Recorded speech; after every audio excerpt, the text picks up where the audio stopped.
eerie, suspenseful, disturbing. Oh. Strangles her abusive husband. Oh, good for her.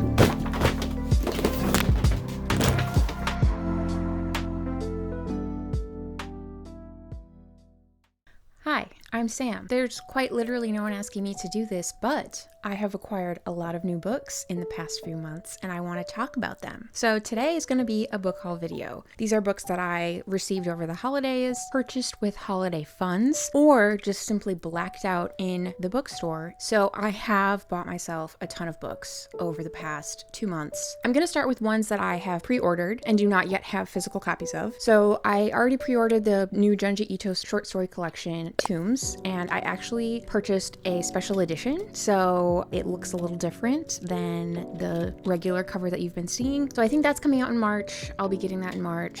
And then I also just signed up to be a part of Sunny's book club in February. So the book that we're going to be reading for February is Brutes by Dizz Tate. So that I have not yet received, but I will be receiving soon. But everything else I think I have right here with me. So let's just let her rip. So I'm going to start with my manga because I did receive several volumes of manga for Christmas. And they're series that I've talked about before, so I don't want to spend too much time on them. But the first is Haikyuu by Haruichi Furudate. This I have talked about extensively over the past year, and I'm just slowly trying to accumulate the entire series. So my sister brought me one of the volumes that I do not yet have. And then another series that I have talked about extensively on this channel is Blood on the Tracks by Shuzo Oshimi. So I have slowly also been accumulating these volumes, and I received volumes 8, 9, 10, and 11 for Christmas. So I'll probably purchase the 12th volume that just came out recently as well, and then I'll be able to just sort of keep up with the volumes as they are released. The next one I'm also going to touch on quickly because I've talked about this a lot. That is Killing Stalking by Koogi. The second volume of the deluxe edition came out, I think, in December. So I purchased this for myself because I could not wait. So I had pre-ordered this and I'm very excited. I've obviously already read this, but this is just a great addition to my collection. Okay, the next manga is Black Paradox by Junji Ito. So it's one I've actually never read before. So a lot of Junji Ito that is picked up by Viz Media is stuff that I've already read, but this is one that I don't believe has had a prior physical English release before. So I am excited to dig into this one. Okay, and the last manga that I'll talk about is Orochi by Kazuo Umez. So I read one of his original Orochi short story collections earlier this year because I just randomly found it at my library. And then I saw that Viz has been picking up a lot of his Orochi stories and compiling them into these really nice new editions. So I asked for this for Christmas and I received it. So I'm gonna hopefully read a little bit more of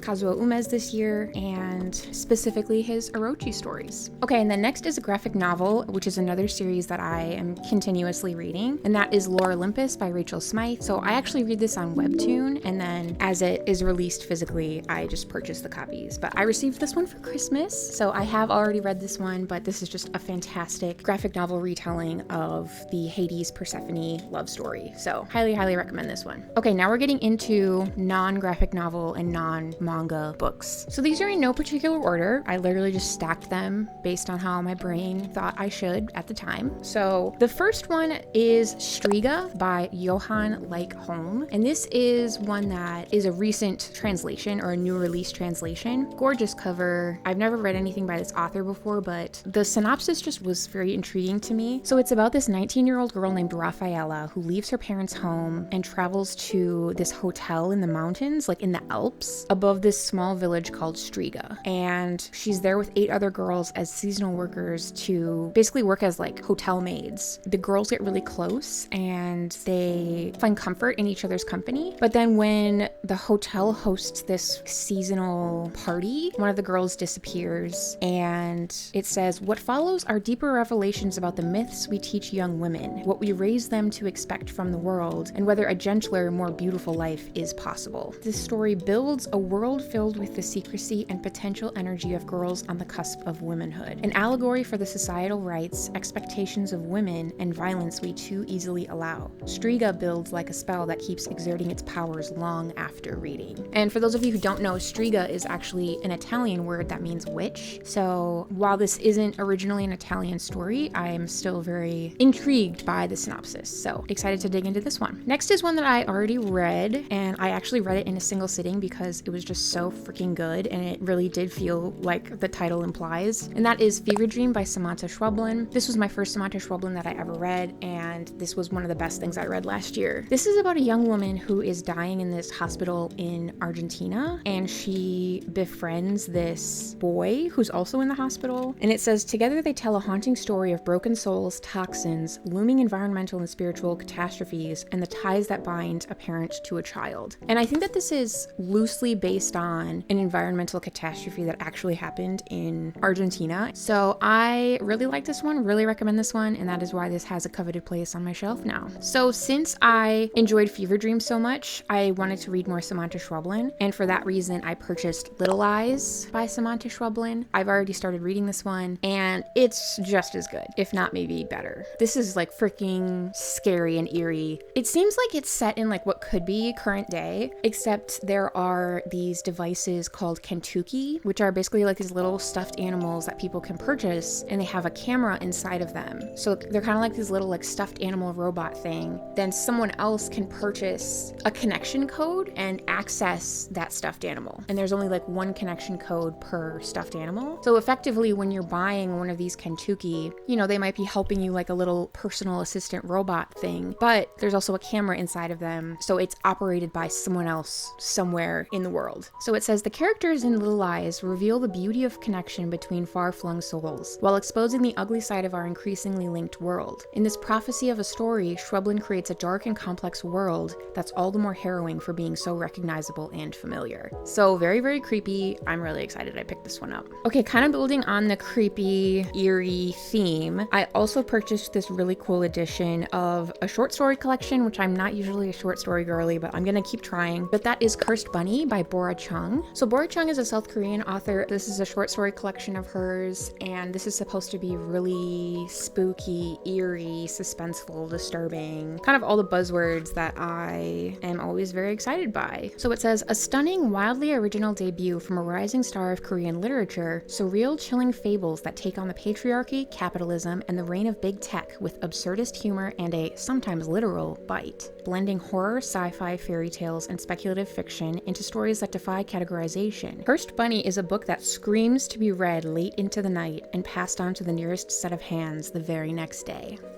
Yeah, I'm freaking excited, and this cover is so cool. So I really hope I like it so that I can keep it because it's pretty. Next is another one that I actually have already read, but now that I have my own physical copy, I want to reread it and annotate it. So that is the poetry collection from Alok-Vaid Manan called Your Wound, My Garden. So this was one of the best books I read in 2022. Such a fantastic poetry collection, and I would say I'm pretty new into the poetry scene, so for me to be able to find not only a poetry collection that I like, but one that I think topped all of the other books that I read last year is really, really powerful. So I highly recommend this one, and I cannot wait to reread this and mark this one up because it's great. Another poetry collection that I actually got this one for Christmas, is The Future by Neil Hilborn, which I'm not super familiar with his work. I've just seen a couple of his poems where he's performed them with button poetry way back in the day, back in like the days of Tumblr. I did enjoy what I saw of his performances back in the day, so I'm hoping I'll like these. I am cautiously optimistic that I'll like it. Next is one that I got used because I was listening to the audiobook from the library, and as I was listening, I was just like, okay, this is too funny, and I know I'm gonna want to like annotate this. So I returned it and then just bought a used copy. So that is The Pisces by Melissa Broder. I kind of figured I would want to annotate this because I read Milk Fed last year, loved that, annotated the heck out of that. So unsurprisingly, Melissa Broder has done it again. Basically, this girl, she's like doing her dissertation, but she's been really dragging her feet. And then she's been in this really long relationship with this guy, and then they break up. And her sister is like, hey, why don't you come to LA, watch my dog and like my house for the summer will pay you to like house sit, basically. Our main character Lucy, while she's house sitting, she sees this like swimmer on the beach one night, and I think she like falls in love with him, and he may or may not actually be a fish, but I heard it was good, and I really like what I've read in Melissa Broder so far, so I am down for whatever.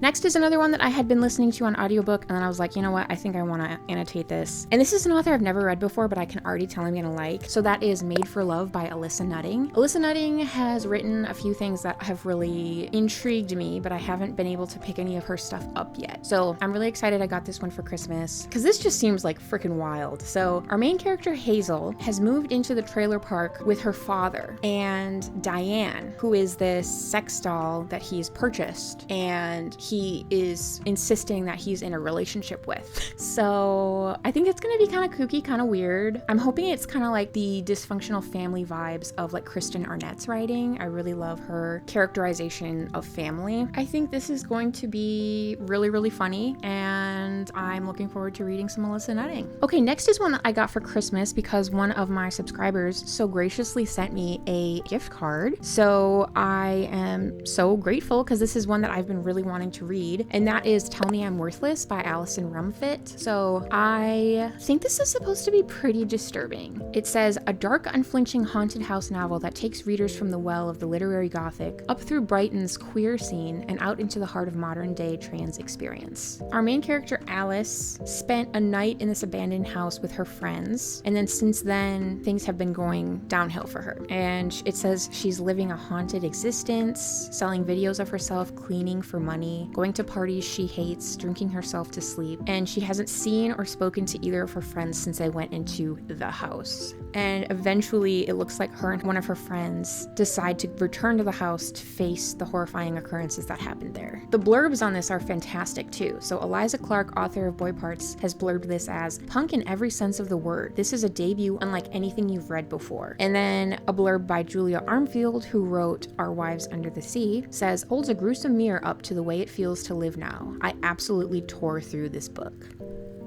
So yeah, I'm pretty excited for this one. Next is a short story collection I randomly stumbled upon on Instagram because a publisher that I follow called Weird Punk Books was the one who published this, and that is Pornography for the End of the World. Since I'm not really a short story super lover, I've just been really slowly taking my time with this, but this is one of the first short story collections where I am enjoying the majority of the stories. So these are really weird, creepy, and really unique. So I'm really enjoying this, and if this sounds intriguing to you, you should pick up a copy because it's good to support an indie press. Another one that I purchased, I think because of Instagram, because I just saw the cover, and this is independently published by the author, and that is Egregore by Spencer Weidman. So this is about a family who the father he's like renovating the house, and then he gets terminally ill, and I think it's basically about like him and his wife having to work through the grief of him having an illness while also still trying to like finish up the house. And then when he finally finishes the house, they move in, and it says, but shortly after moving in, Tim disappears, swallowed into the bowels of his creation, and now something is swelling in the places he once occupied, a hunger that haunts the darkness beyond locked doors, a malice that can smell Sandra's fear through the layers of opulent woodwork and wrought iron. I think this is going to be like exploration of grief, kind of like a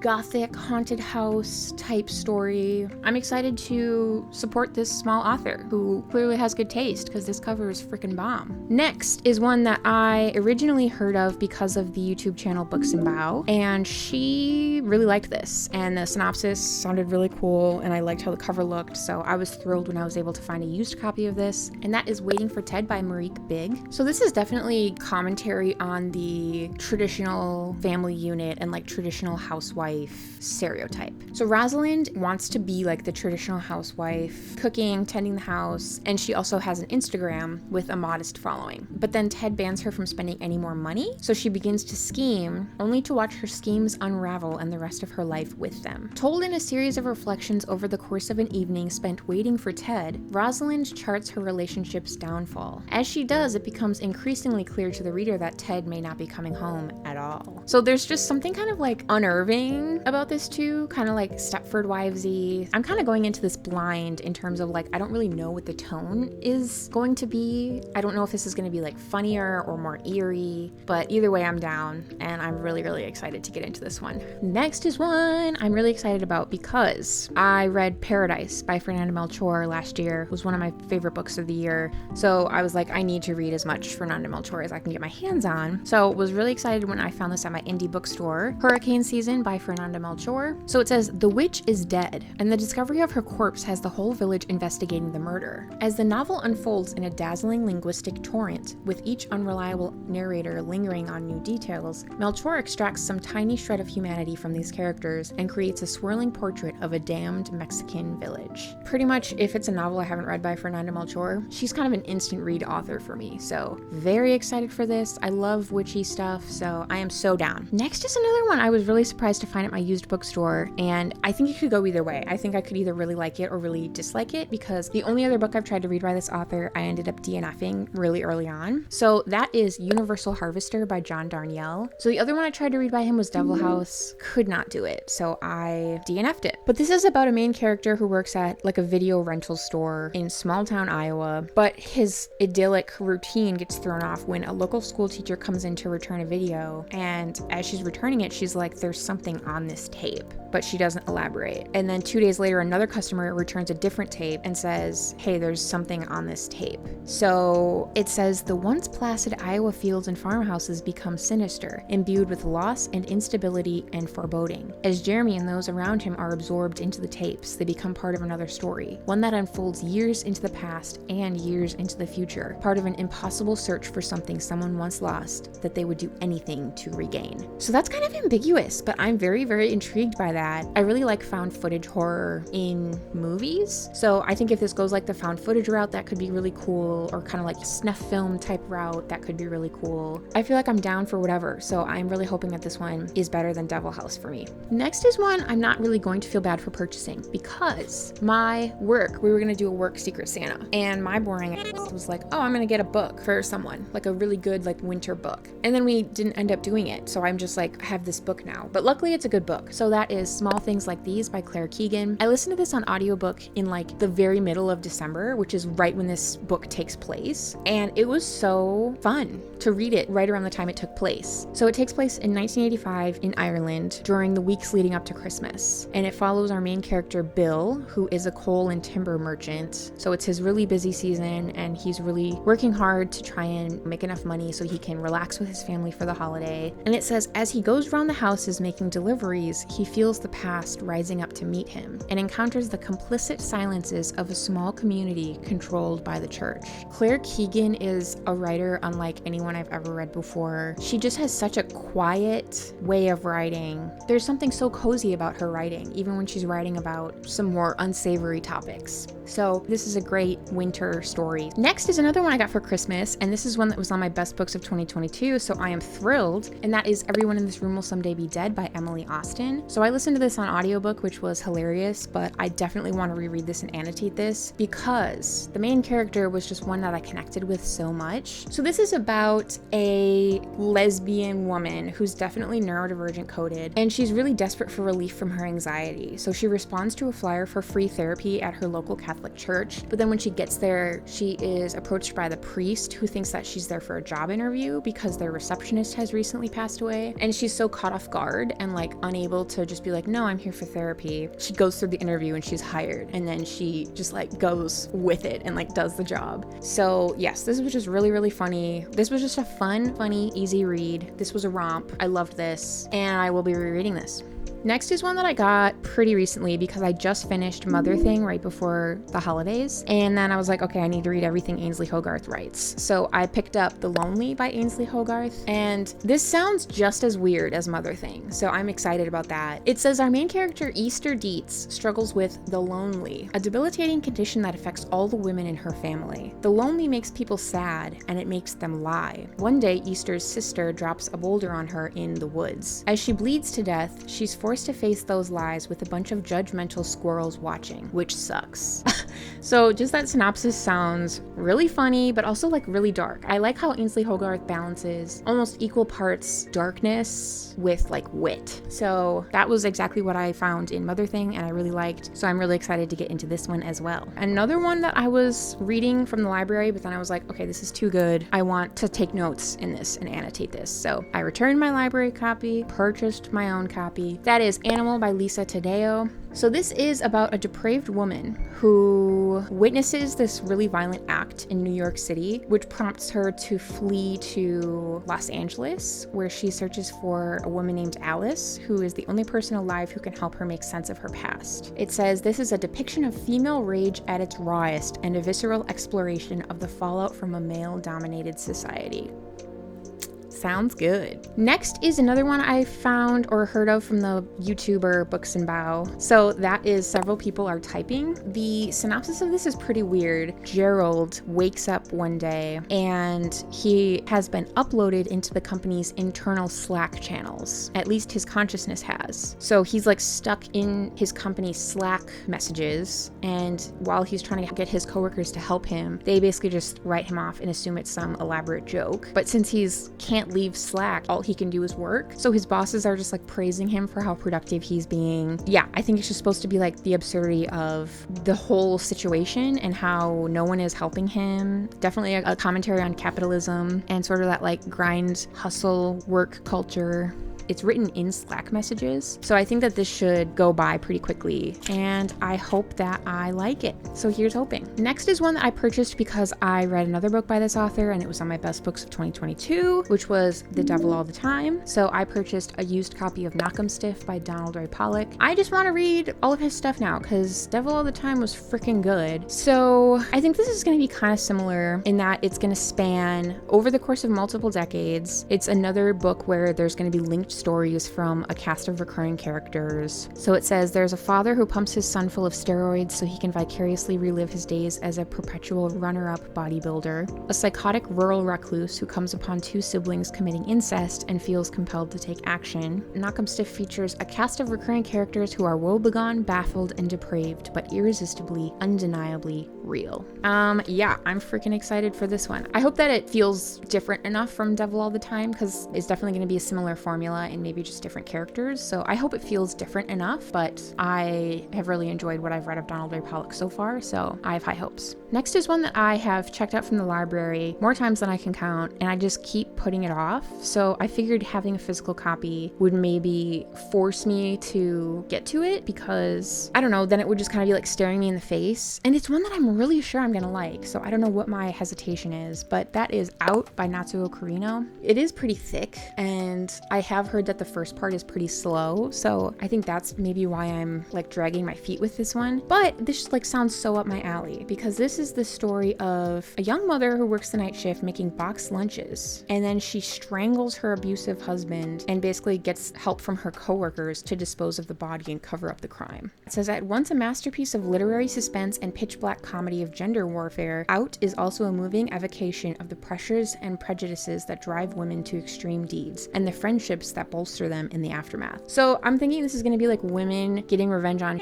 men and then supporting each other, which is like what more could you ask for? So I really want to read this year. Next is another one I found at the used bookstore. It's not my normal genre, but I heard about this a while ago and it's kind of like stuck with me. So that is Do You Dream of Terra 2 by Temi O. It says, a century ago, an Earth-like planet was discovered orbiting a nearby star. It was predicted that one day humans would travel there to build a utopia. Today, 10 astronauts are leaving everything behind to find it. 4 are veterans of the 20th century space race, and 6 are teenagers who have trained for this mission most of their lives. It will take the team 23 years to reach Terra 2, 23 years locked in close quarters, 23 years with no rescue possible should something go wrong, and something always goes wrong.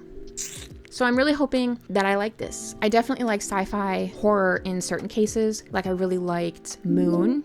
I really liked Sunshine especially. So if this is anything like either of those, I think I'm really gonna like it. Next is one that I purchased because I joined the Sunny's Book Club for January, because this is a book I had been wanting to read for a really long time, and that is Jane, A Murder by Maggie Nelson. I've never read any Maggie Nelson before, but this was a great introduction to her, and it tells the story of the life and death of Maggie Nelson's Aunt Jane. Though officially unsolved, Jane's murder was apparently the third in a series of 7 brutal murders near the University of Michigan in the late 1960s. Maggie Nelson was born a few years after her Aunt Jane's death, and the narrative is suffused with the long shadow her aunt's murder cast over both the family and her psyche. Through a collage of poetry, prose, dream accounts, and documentary sources, including fragments from Jane's own diaries, the book expands the notion of what poetry can do, what kind of stories it can tell, and how it can tell them. So this was an extremely unique reading experience, unlike anything I've ever read before. Definitely recommend this one. I'm really glad I took part in the book club for this one. Okay, next we have one that if you had asked me like, hey Sam, do you want to read this book? I probably would have been like, yeah, eventually. But if you had asked me like, do you want to own this book? I would have been like, no, I don't really see a need to own it because I don't even know if I like it yet. But while I was perusing the used bookstore, I found this really cool edition that I'd never seen before, and I just love how gory it is. So that is The Jungle by Upton Sinclair. So this is one that is definitely based on real events that actually happened at the turn of the 19th century in Chicago. This is a dramatic and deeply moving story exposing the brutal conditions in the Chicago stockyards at the turn of the 19th century, and brought into sharp moral focus the appalling odds against which immigrants and other working people struggled for their share of the American dream. Denounced by the conservative press as an un-American libel on the meatpacking industry, the book was championed by more progressive thinkers and was a major catalyst to the passing of the Pure Food and Meat Inspection Act, which has tremendous impact to this day. So I think this is supposed to be pretty brutal. Any book that takes place in a slaughterhouse is going to be baseline pretty, like, not fun to read about. But I think this book has left such an impact because it was not only brutal in, okay, these animals are getting killed, but it was also brutal in, like, okay, these workers are getting treated like absolute,